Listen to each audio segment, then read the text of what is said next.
तू इधर उधर की ना बात कर, ये बता कि काफिला क्यों लुटा। तू इधर उधर की ना बात कर, ये बता कि काफिला क्यों लुटा। मुझे रहजनों से गिला नहीं, तेरी रहबरी का सवाल है। सलाम नमस्ते सत श्री अकाल, मैं हूं आपके साथ हर्षिता मिश्रा और आप देख रहे हैं times mail. Bharatiya Janata party चाल, चरित्र और चेहरे की बात करती है। वो नैतिक चरित्र और सम्मान की बात करती है, गौरवशाली इतिहास की बात करती है। लेकिन जिस तरीके से भारतीय जनता पार्टी के राज्यों में भ्रष्टाचार ने पांव पसारना शुरू किया है, उसके बाद भाजपा सिर्फ चाल, चरित्र और चेहरे की बात नहीं करती, बल्कि भ्रष्टाचार के संस्कार को नया आयाम दे रही है। बीजेपी के राज्यों में होने वाले भ्रष्टाचार को सिर्फ भ्रष्टाचार कहना भी भ्रष्टाचार का बहुत बड़ा अपमान होगा, बल्कि भ्रष्टाचार को संस्कारी भ्रष्टाचार कहा जाना ज्यादा बेहतर होगा। छोटे और दूध मुहे बच्चे से उनका हक छीन लेना भी बहुत बड़ा संस्कार बन चुका है। लेकिन बेशर्म हो चुके भ्रष्टाचारियों के लिए भाजपा बहुत बड़ी संस्कारी साबित होती है। बीजेपी शासित मध्य प्रदेश में इतने करीने से भ्रष्टाचार का संस्कार देखने को मिला है, जिसके खुलासे के बाद भी सरकार की नजरें बहुत शान से इतरा रही हैं। इसे कहते हैं छाती ठोक कर थेथर हो जाना। इस संस्कारी भ्रष्टाचार की वारदात सामने आने के बाद साफ तौर पर कहा जा सकता है कि बच्चों के मुंह का निवाला और पेट में पलने वाले बच्चों का हक छीन लेना भी बीजेपी की नजर में बहुत बड़ा संस्कार है। भ्रष्टाचार के संस्कारी स्वरूप को देखकर हर कोई कह रहा है कि भ्रष्टाचार हो तो संस्कारी बीजेपी के भ्रष्टाचार के जैसा हो। अब सुन लीजिए कि मध्य प्रदेश में किस तरीके से बिहार का चारा घोटाला दोहराया गया, जहां ट्रक के बजाय स्कूटर और मोटरसाइकिल पर बड़े बड़े अनाज को एक जगह से दूसरे जगह ले जाने का काम किया गया और इतने कायदे से इस अनाज को डकार लिया गया जिसका अंदाजा मामा शिवराज को नहीं हुआ। हम बार बार मामा शिवराज का जिक्र इसलिए कर रहे हैं क्योंकि जिस भ्रष्टाचार को हमने संस्कारी भ्रष्टाचार का नाम दिया है, दरअसल जिस मंत्रालय में बिहार का चारा घोटाला दोहराया गया है, उस मंत्रालय की कमान सीधे मुख्यमंत्री शिवराज के हाथों में है। यानी उसके मंत्री खुद मामा शिवराज हैं। जिस राज्य में गरीबों के मुंह का निवाला भी छीन लेना भारतीय जनता पार्टी के संस्कारों में शुमार हो चुका हो, जिस राज्य में कुपोषित बच्चों और माओ के मुंह का निवाला खुद ही डकार लेने का कीर्तिमान कायम हुआ हो, जिस राज्य में भूख से बिलक रहे बच्चे मामा शिवराज से पूछ रहे हैं कि मामा जी कम से कम हमारे मुंह का निवाला तो बख्श देते, कम से कम उन माओ के पेट में पले मासूम के हक पर डाका नहीं डालते। लेकिन मामा जी को इतनी फुर्सत कहाँ जो भूख, गरीबी, शिक्षा जैसे फालतू के मुद्दों पर अपना कीमती वक्त जाया करें। उनको हिंदू मुसलमान के झगड़े को बढ़ावा देने से ही फुर्सत नहीं है, उनको तुष्टीकरण की राजनीति से ही फुर्सत नहीं है। जिस समाज के धर्म रक्षक बनकर मामा शिवराज खुद को पहरेदार बता रहे हैं, असल में उनकी पहरेदारी में राज दरबार से अनाज लूटे जाने के कीर्तिमान कायम हो गया है। शिवराज की पहरेदारी में कोठरी से अनाज गायब हो गया और मामा जी इस भ्रष्टाचार से लोगों का ध्यान भटकाने में लगे हैं, ताकि लोग ये ना पूछ सके कि हमारे हिस्से का रोजगार कहाँ है, ताकि लोग ये ना पूछ सके कि हमारी शिक्षा कहाँ है, हमारी रोटी कहाँ है, हमारा मकान कहाँ है, हमारी दुकान कहाँ है और कहाँ गया हमारे हिस्से का अनाज। जब कोई पहरेदार अपनी पहरेदारी को छोड़कर धर्म की बात करने लगे, पुराणों की बात करने लगे, आपके और हमारे पेट में जाने वाली रोटी की हिफाजत से हटकर दूसरे मुद्दों की बात करने लगे, स्कूल कॉलेज यूनिवर्सिटी से हटकर मंदिर और मदरसों की बात करने लगे, भूख और गरीबी के मुद्दों से हटकर संस्कृति और संस्कार की बातें करने लगे, तो समझ जाइए कि ये सब आपका ध्यान भटकाने की कोशिश हो रही है। बड़े बड़े भ्रष्टाचार इन्हीं सब मुद्दों की आड़ में होते रहते हैं।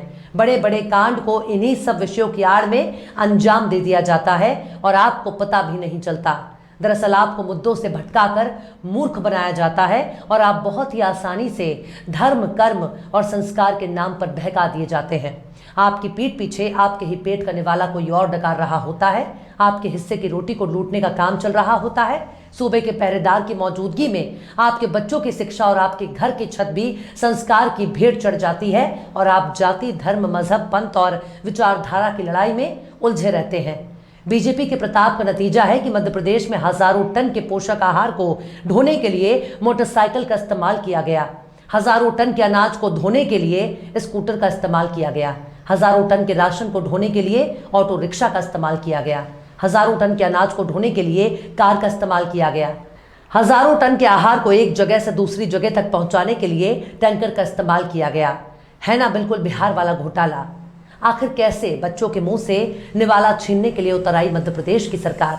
आखिर कैसे शिवराज की नाक के नीचे हो गया इतना बड़ा भ्रष्टाचार।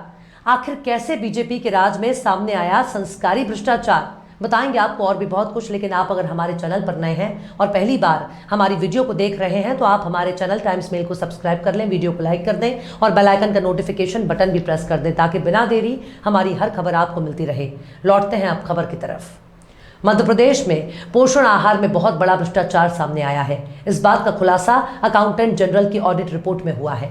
रिपोर्ट में बताया गया है कि 110 करोड़ 83 लाख रुपए का पोषण आहार तो सिर्फ कागजों में ही बट गया है। रिपोर्ट के मुताबिक जिन ट्रकों से 1100 टन के पोषण आहार का ट्रांसपोर्ट किया गया है, असल में मोटरसाइकिल और स्कूटर निकले हैं। यानी कंपनियों ने मोटरसाइकिल से ट्रक की क्षमता वाला पोषण आहार ढोने का कारनामा कर दिखाया है। यही नहीं, फर्जी ट्रांसपोर्ट के लिए कंपनियों को 7 करोड़ रुपए भी अफसरों ने दे दिए हैं। ऑडिटर जनरल ने जब इसकी जांच की तो इस घोटाले का पर्दाफाश हुआ। राज्य में महिला और बाल विकास विभाग के तहत काम करने वाली आंगनबाड़ियों में कुपोषित बच्चों और गर्भवती महिलाओं को पोषण आहार वितरित किया जाता है। पोषण आहार पहुंचाने की जिम्मेदारी निजी कंपनियों को दी गई है। ऑडिटर जनरल की रिपोर्ट के मुताबिक कंपनियों ने ट्रांसपोर्ट के लिए जिन ट्रकों के नंबर दे दिए थे उनके रजिस्ट्रेशन नंबर की जांच मध्य प्रदेश समेत उन तमाम राज्यों के परिवहन विभाग की वेबसाइट से की गई जहां के वे बताए गए थे। इन वेबसाइट पर ट्रक के नंबर, स्कूटर, मोटरसाइकिल, कार और ऑटो के पाए गए। यानी कंपनियों ने पोषण आहार का बांटने के बजाय सिर्फ कागजों में एंट्री दिखा दी। जांच रिपोर्ट में भोपाल, छिंदवाड़ा, धार, झाबुआ, रीवा, सागर, सतना और शिवपुरी जिलों में तकरीबन 97,000 मीट्रिक टन पोषण आहार स्टॉक में होना बताया था, जबकि करीब 87,000 मीट्रिक टन पोषण आहार बांटना बताया। यानी तकरीबन 10,000 टन आहार गायब था, जिसकी कीमत तकरीबन 62 करोड़ रुपए है। इसी तरह शिवपुरी जिले के 2 विकास खंडों खनियाधाना और कोलारस में सिर्फ 8 महीने के अंदर 5 करोड़ रुपए के पोषण आहार का भुगतान स्वीकृत कर दिया गया। इनके पास स्टॉक रजिस्टर तक नहीं मिला। यहाँ पोषण आहार के आने जाने की कोई एंट्री या पंचनामा नहीं मिला। यही नहीं, बिना किसी प्रक्रिया के अधिकारियों ने फर्मों पर पूरा भुगतान कर दिया। राज्य सरकार ने पोषण आहार की गुणवत्ता की जांच एक स्वतंत्र लैब से भी कराई। इसमें पाया गया कि मध्य प्रदेश की विभिन्न फर्मों ने तकरीबन 40,000 मीट्रिक टन पोषण आहार घटिया गुणवत्ता वाला बांट दिया है। इसके एवज में अफसरों ने तकरीबन 238 करोड़ रुपए का भुगतान भी कर दिया। फिर भी घटिया क्वालिटी आहार सप्लाई करने वाली फर्मों के खिलाफ कोई कार्रवाई नहीं की गई। और इतना ही नहीं, जिम्मेदार अधिकारियों से इस बारे में कोई पूछताछ भी नहीं की गई है। इस रिपोर्ट पर राज्य सरकार का पक्ष भी सामने आया है। मध्य प्रदेश सरकार के गृह मंत्री नरोत्तम मिश्रा ने कहा कि रिपोर्ट की जांच की जाएगी। फिलहाल इसका अंतिम निष्कर्ष ना निकाला जाए। अभी जो बातें बताई गई हैं उसकी स्क्रूटनी होने के बाद तथ्य सामने आएंगे। नरोत्तम मिश्रा ने आगे कहा कि एजी की रिपोर्ट अंतिम नहीं होती। वाकई इतना बड़ा घोटाला सरकार के सामने रख दिया गया है, लेकिन सरकार इसे घोटाले को घोटाला मानने से इनकार कर रही है। इस घोटाले के सामने आने के बाद विपक्ष भी भाजपा सरकार पर हमलावर है। कांग्रेस नेता जयराम रमेश ने ट्वीट करते हुए लिखा कि मध्य प्रदेश की भाजपा सरकार ने पहले व्यापम घोटाले से युवाओं का भविष्य बर्बाद किया था, अब गरीब बच्चों और गर्भवती महिलाओं के साथ अन्याय।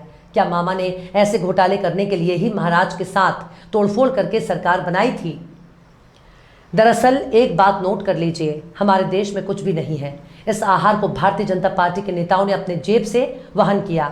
ऐसा भी नहीं है कि आहार और मुफ्त में दी जाने वाली तमाम सुविधाओं को भाजपा के बड़े बड़े प्रधानों ने अपनी संपत्ति बेची हो, बल्कि प्रधानमंत्री से लेकर मुख्यमंत्री और बड़े बड़े मंत्रालय और उनके मंत्रियों के मुंह का निवाला, उनकी हवाई यात्रा और उनके आलीशान राजमहल भी जनता के टैक्स से आता है। लेकिन इस टैक्स के पैसे का घोटाला भी बहुत शान से किया जा रहा है, जिसका अफसोस किसी को नहीं है।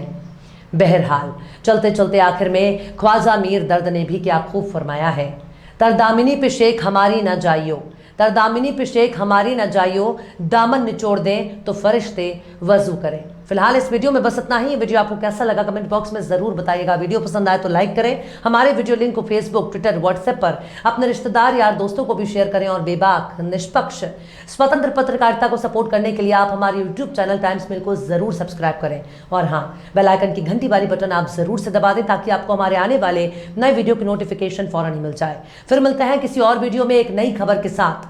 हर्षिता मिश्रा को दीजिए इजाजत। जय हिंद।